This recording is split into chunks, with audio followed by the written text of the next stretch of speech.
Welcome everyone, I am doctor Nisha Singh. अपनी इस video में मैं डिस्कस करूंगी एनएमआर स्पेक्ट्रोस्कोपी पर बेस्ड केमिकल शिफ्ट। इससे पहली वीडियो में हमने एनएमआर स्पेक्ट्रोस्कोपी का बेसिक इंट्रोडक्शन और नंबर ऑफ सिग्नल्स की स्टडी की थी। जो नंबर ऑफ सिग्नल्स हमें मिलते हैं वो दो डिफरेंट टाइप के मैग्नेटिक फील्ड के इंटरेक्शन से मिलते हैं और वही रिस्पॉन्सिबल होता है केमिकल शिफ्ट के लिए भी। तो इसको हम एक थोड़ा सा सिंपल डायग्रामेटिक हेल्प से पहले समझने की कोशिश करते हैं, उसके बाद इसके हम स्टेटमेंट की तरफ जाएंगे। तो सपोज करिए हमारे पास कोई एक सैंपल कंपाउंड है, जिस सैंपल कंपाउंड को हम एनएमआर स्पेक्ट्रम के लिए स्टडी कर रहे हैं। जो एनएमआर स्पेक्ट्रम होता है, उस एनएमआर स्पेक्ट्रम की जो रेंज होती है, ये हमारे पास एक रेडियो वेव रीजन की रेंज होती है जो कि 4 to 900 मेगाहर्ट्ज की रेंज को फॉलो करती है। तो ये एक मैग्नेटिक फील्ड की तरह वर्क करती है, यानी कि जब भी हम अपने सैंपल कंपाउंड के ऊपर इस रेंज को अप्लाई करते हैं तो ये अप्लाइड रेंज या अप्लाइड मैग्नेटिक फील्ड हमारी कहलाती है प्राइमरी मैग्नेटिक फील्ड। इस प्राइमरी मैग्नेटिक फील्ड को हम अप्लाइड मैग्नेटिक फील्ड के नाम से भी जानते हैं। जब भी हम अपने इस मैग्नेटिक फील्ड को सैंपल कंपाउंड के ऊपर अप्लाई करते हैं तो सैंपल कंपाउंड में जो इलेक्ट्रॉन्स प्रेजेंट होते हैं, उन इलेक्ट्रॉन्स के सर्कुलर मूवमेंट की वजह से एक और मैग्नेटिक फील्ड जनरेट होता है, जिसको हम एक सेकेंडरी मैग्नेटिक फील्ड के नाम से जानते हैं। यानी ये जो जनरेट होने वाला मैग्नेटिक फील्ड है due to the circular movement of electron, this is known as secondary magnetic field. ये जो सेकेंडरी मैग्नेटिक फील्ड है, इस सेकेंडरी मैग्नेटिक फील्ड को हम इंड्यूस्ड मैग्नेटिक फील्ड के नाम से भी जान सकते हैं, यानी it is also known as induced magnetic field. जब भी हमारा जो सैंपल कंपाउंड है वो इस प्राइमरी मैग्नेटिक फील्ड के कांटेक्ट में आता है तो हमेशा एक सेकेंडरी मैग्नेटिक फील्ड को जनरेट करेगा। अब ये दोनों तरीके के मैग्नेटिक फील्ड यानी प्राइमरी और सेकेंडरी मैग्नेटिक फील्ड, या हम कह सकते हैं कि अप्लाइड और इंड्यूस्ड मैग्नेटिक फील्ड जो है वो आपस में एक दूसरे के साथ इंटरैक्ट करते हैं। और उस इंटरैक्शन में अगर हमारे पास एक सेम डायरेक्शन या रीइंफोर्समेंट नजर आता है, या दूसरी कंडीशन हो सकती है कि दोनों मैग्नेटिक फील्ड एक दूसरे को अपोज करें। तो इसको हम कुछ इस तरीके से दिखा सकते हैं कि एक डायरेक्शन हमारे प्राइमरी मैग्नेटिक फील्ड की डायरेक्शन है और एक डायरेक्शन हमारे सेकेंडरी मैग्नेटिक फील्ड की डायरेक्शन है।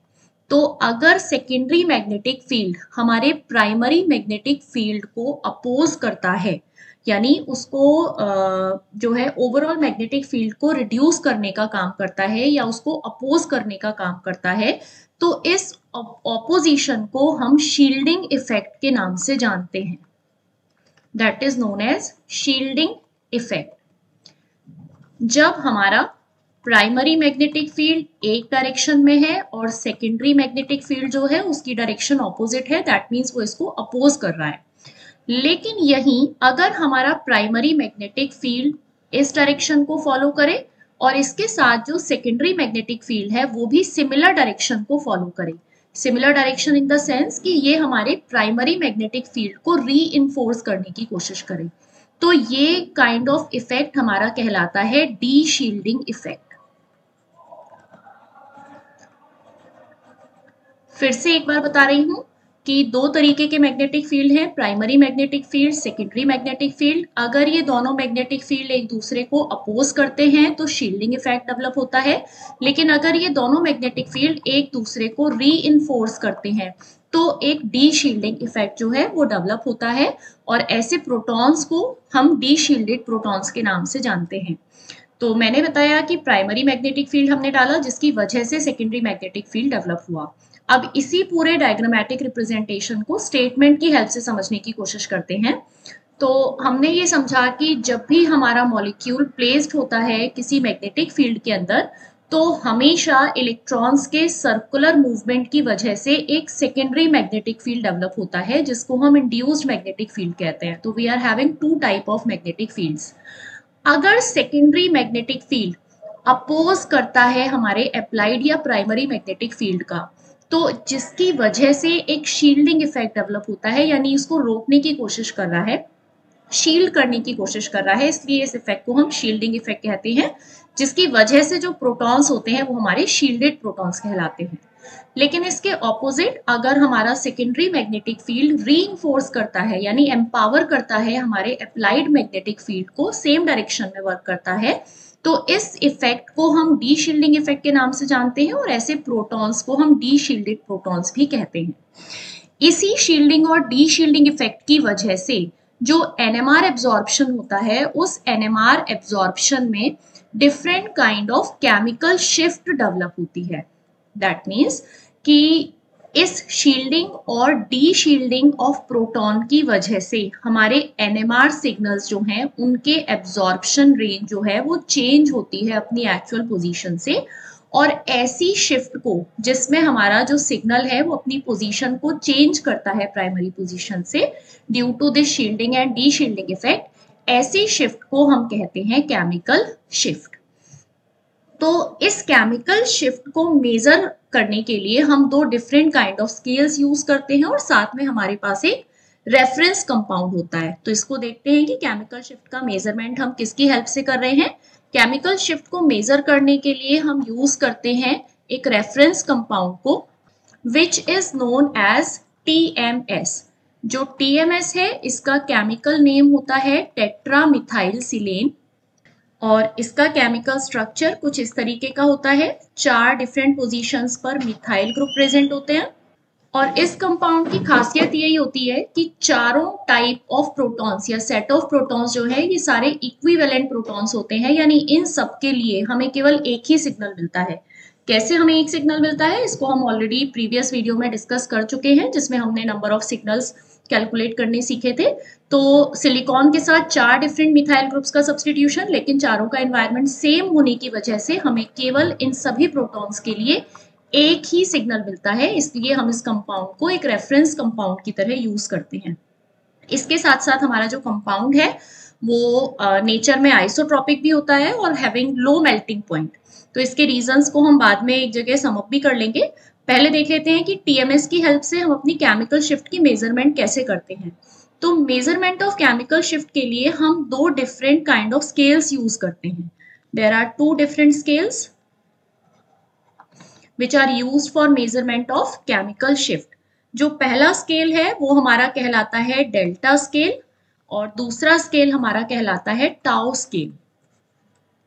इन दोनों ही स्केल्स में केवल और केवल TMS के रेफरेंस का डिफरेंस होता है, यानी अगर हम अपने डेल्टा स्केल और टाउ स्केल दोनों को एक साथ ड्रॉ करें और इसमें अपने टेट्रामिथाइल सिलेन यानी TMS के रेफरेंस सिग्नल की बात करें, तो जो डेल्टा स्केल है इस डेल्टा स्केल में TMS का सिग्नल हमें मिलता है 0 पोजीशन पे, जबकि हमारा जो टाउ स्केल होता है इस टाउ स्केल में जो TMS का सिग्नल हमें मिलता है वो हमें मिलता है एट रेफरेंस पॉइंट 10 पर। और इसी के अकॉर्डिंग वैल्यूज डिक्रीज होती जाती हैं, जैसे 0 से हम इंक्रीज करेंगे 1 2 3 4 then 5 6 and so on up to 10 तक, और यहाँ पर हमारी वैल्यू डिक्रीज होनी शुरू होंगी, दैट इज 10 9 8 7 6 5 अप टू 0 तक। तो ये हमारे 2 डिफरेंट काइंड ऑफ स्केल्स हैं, इसको हम मेंशन कर सकते हैं। अब इन दोनों स्केल्स की हेल्प से हम रेफरेंस कंपाउंड TMS के रेफरेंस में फाइंड आउट करते हैं कि हमारा जो सैंपल कंपाउंड है उस सैंपल कंपाउंड का सिग्नल हमें कहाँ पर मिला है। डेल्टा स्केल वो स्केल है जिसमें हमने TMS को 0 पर सेट किया, टाउ स्केल जिसमें हमने TMS को 10 पर सेट किया। तो सपोज अगर हमारे किसी रेफरेंस कंपाउंड के लिए हमें जो सिग्नल मिला डेल्टा स्केल पे वो 3 पर मिला, तो ये सेम कंपाउंड के लिए टाउ स्केल पे जो सिग्नल हमें मिलता है वो हमें मिलता है 7 पर। तो ये जो डिफरेंस है दोनों सिग्नल्स के बीच का, चाहे हम डेल्टा स्केल मेजर करें चाहे हम टाउ स्केल पर मेजर करें, that difference is known as chemical shift,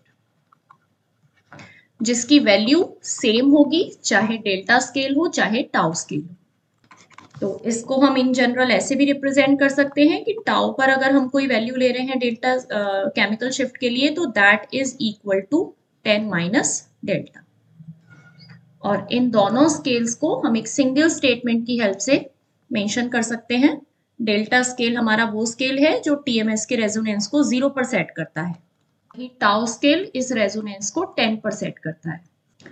अब यहाँ पर एक क्वेश्चन अराइज होता है कि हमने अपने इस रेफरेंस कंपाउंड की फॉर्म में टीएमएस को ही क्यों सेलेक्ट किया है, हमने कोई और दूसरा कंपाउंड क्यों सेलेक्ट नहीं किया। तो एक रीजन तो हम ऑलरेडी देख चुके हैं कि हमें टोटल 12 इक्विवेलेंट प्रोटॉन्स हैं जिसके लिए हमें केवल एक ही सिग्नल मिलता है। दूसरा रीजन और पॉइंट आउट कर लेते हैं। तो first is the previous one, 12 के 12 प्रोटॉन्स इक्विवेलेंट है इसलिए एक सिंगल पीक और सिंगल सिग्नल हमें मिलता है। दूसरा रीजन हमारा है कि जो टीएमएस है that is basically chemically inert. Chemically inert होने की वजह से बहुत आसानी से रिकवरेबल होता है किसी भी सैंपल कंपाउंड में से। साथ ही साथ आइसोट्रॉपिक नेचर का होता है और इसका जो मेल्टिंग पॉइंट है वो भी बहुत लो होता है। एक बार इसको सम अप कर लेते हैं। हमने स्टार्टिंग में समझा कि केमिकल शिफ्ट हमारी कैसे डेवलप हुई जब हम एनएमआर स्पेक्ट्रोस्कोपी को ऑलरेडी डिटेल में पढ़ चुके हैं। तो हमने वहां पर ये समझा था कि एनएमआर स्पेक्ट्रोस्कोपी जो मैग्नेटिक फील्ड है उस पर वर्क करती है। एक प्राइमरी मैग्नेटिक फील्ड हम अप्लाई करते हैं जिसकी वजह से एक सेकेंडरी मैग्नेटिक फील्ड जो है वो डेवलप होता है जिसको हम इंड्यूस्ड मैग्नेटिक फील्ड कहते हैं। दोनों मैग्नेटिक फील्ड आपस में इंटरैक्ट करते हैं। अगर प्राइमरी और सेकेंडरी मैग्नेटिक फील्ड एक दूसरे को अपोज कर रहे हैं तो उस ऑपोजिशन की कंडीशन में शील्डिंग इफेक्ट डेवलप होता है, लेकिन अगर एक दूसरे को रीइंफोर्स कर रहे हैं तो डी शील्डिंग इफेक्ट डेवलप होता है। इसी शील्डिंग और डी शील्डिंग इफेक्ट के रिजल्टेंट की फॉर्म में हम स्टडी करते हैं केमिकल शिफ्ट को, क्योंकि इसकी वजह से हमारे एनएमआर एब्जॉर्प्शन की पोजीशन चेंज होती है। केमिकल शिफ्ट को मेजर करने के लिए हम एक रेफरेंस कंपाउंड यूज कर रहे हैं जिसको हम टेट्रामिथाइल सिलेन के नाम से जानते हैं। इस टेट्रामिथाइल सिलेन को यूज करने के लिए हमारे पास रीजंस होते हैं क्योंकि केवल एक ही नंबर ऑफ सिग्नल हमें मिलता है और बहुत आसानी से ये हमारे सैंपल कंपाउंड में से रिकवरेबल होता है। दो डिफरेंट टाइप ऑफ स्केल्स हमने स्टडी किए, delta scale and tau scale. दोनों ही स्केल्स केमिकल शिफ्ट के मेजरमेंट के लिए यूज किए जाते हैं। डेल्टा स्केल में टीएमएस की रेजोनेंस को हम सेट करते हैं 0 पर और टाउ स्केल में जो टीएमएस की रेजोनेंस है वो सेट होती है 10 पर। डेल्टा और टाउ स्केल दोनों आपस में रिलेटेड होते हैं 10 माइनस डेल्टा या 10 माइनस टाउ की फॉर्म में, जिसकी हेल्प से हम केमिकल शिफ्ट का मेजरमेंट करते हैं। So I hope this part is clear to everyone. If you are having any kind of query or suggestion, तो आप उसे comment box में mention कर सकते हैं। Thank you so much.